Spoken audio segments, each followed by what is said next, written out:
The first time Maribel Crow froze, the silence felt heavier than sound itself. Her name had been called and every head in the room turned toward her. The air felt thick, pressing against her chest, and her heart began to pound so loudly she was sure everyone could hear. She knew what to say. She had prepared for this moment. The idea was clear in her mind. But confidence did not arrive with it. Her throat tightened. Her palms grew damp. One thought took over everything. What if I sound stupid? That brief hesitation was all it took. Someone else spoke. Someone louder. Someone who sounded certain. The conversation moved on, and the opportunity slipped past her again, just like it always did. Maribel lowered her eyes and pretended to take notes, but inside, something sank. This was not a rare moment. It was the pattern of her life. Maribel was never careless or lazy. She was thoughtful, disciplined, and observant. She arrived early, stayed late, and handled responsibilities others avoided. Yet her effort often went unnoticed. Not because it lacked value, but because she hid behind it. From a young age, she learned that being quiet felt safer. Speaking up meant being noticed. Being noticed meant being judged. And judgment, she learned, could hurt deeply. So she adapted. She became agreeable. She smiled even when she disagreed. She lowered her voice even when her thoughts were strong. Inside her mind lived a constant whisper, don't draw attention, don't make mistakes, don't give them a reason to criticize you. She told herself she was being patient. She told herself she was being humble. She told herself her time would come. But the truth was harder to face. She did not trust herself. As the years passed, Maribel watched others move ahead.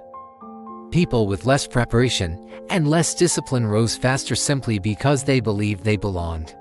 Every time someone else was chosen, a quiet ache formed in her chest. Every time she stayed silent, she felt herself shrink a little more. At night, she replayed conversations, imagining what she should have said, how different things might have been if she had found the courage for just a few seconds. Then came the evening that changed everything. Maribel stayed late at work, finishing tasks no one else wanted. The building was nearly empty when she walked past a conference room and overheard voices inside. Two colleagues were talking about an upcoming leadership opportunity, one she was more than qualified for. Her name came up. There was a pause, and then someone said, "She's smart and works hard, but she doesn't have confidence." She wouldn't go for it. The words struck her harder than any insult. Not because they were cruel, but because they were true. Maribel walked home slowly that night. City lights blurred as tears filled her eyes. For the first time, she stopped blaming her background or her circumstances. She stopped blaming louder people for taking space. Instead, she asked herself a question she had avoided for years. What if confidence isn't something I am missing, but something I've never built? That question followed her everywhere. She began watching confident people more closely. She noticed they were not fearless. Their hands shook too. Their voices cracked sometimes. They made mistakes, often in front of others. Yet they kept moving forward. That was when it finally became clear. Confidence was not the cause of action. Confidence was the result of action. She realized she had been waiting for confidence as if it were permission. But permission never came. Confidence only appeared after movement. If she waited to feel ready, she might wait forever. So she started small. Very small. The next time she had an idea in a meeting, she shared it. Her heart raced and her voice trembled, but she spoke anyway. Nothing terrible happened. No one laughed. No one dismissed her. Someone nodded and asked her to explain further. That moment was small, but it mattered. For the first time, Maribel felt something shift inside her. It wasn't confidence yet. It was courage. And she learned an important truth. Courage always comes before confidence. She began treating confidence like a muscle. Muscles grow through repetition, not intention. So she practiced. She raised her hand even when fear told her to stay quiet. She asked questions even when she worried they sounded simple. She stopped apologizing for things that were not mistakes. Each uncomfortable action left behind proof. Proof that she could survive fear. Proof that fear did not control her.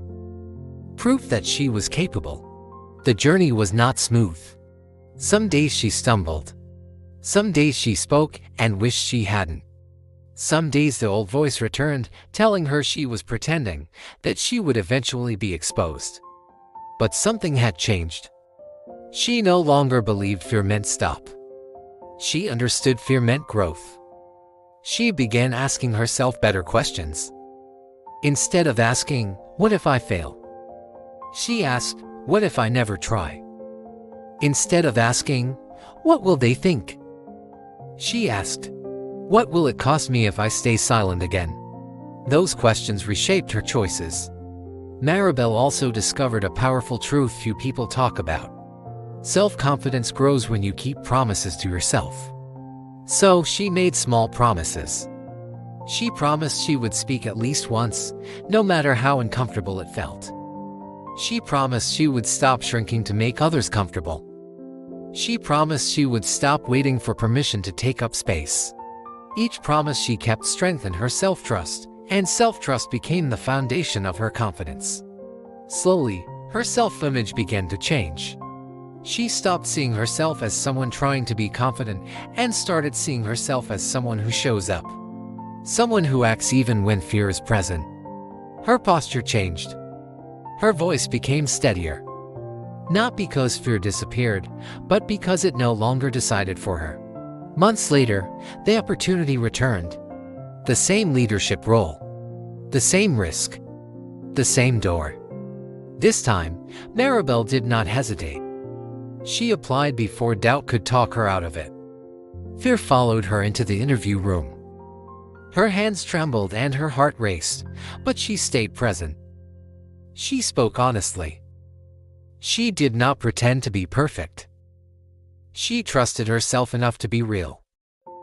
When she walked out, she felt something unfamiliar. Pride, not because she knew she would win, but because she had shown up fully. She didn't get the role immediately, and surprisingly, it didn't break her. By then, she understood the final truth. Confidence is not built by outcomes. It is built by identity. She was no longer someone hiding from fear.